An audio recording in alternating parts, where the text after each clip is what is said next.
Hozir O'zbekistonning o'yini sal qiyinroq o'tadi, chunki hamma nimani bizada bo'ladi, ko'p odam ko'rsatadi. O'ylaymanki, yaxshi o'tadi bugungi o'yin.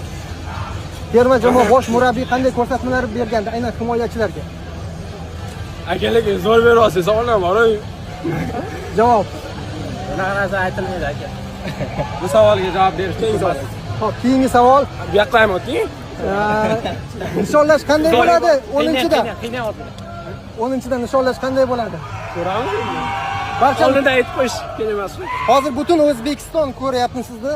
O'zbekistonlik muxlislarga, sizning muxlislaringizga fikrlaringiz. Salom nima? Salom. Tabriklaymiz hammani. Ha, Bo'ldi. bo'ldi. Ha? Hozir yig'lab yuboradi aka. Tabriklaymiz, zo'r o'yin. Rahmat. Abbos, Men keturaymi? turing. Do'stingizni yonida turing.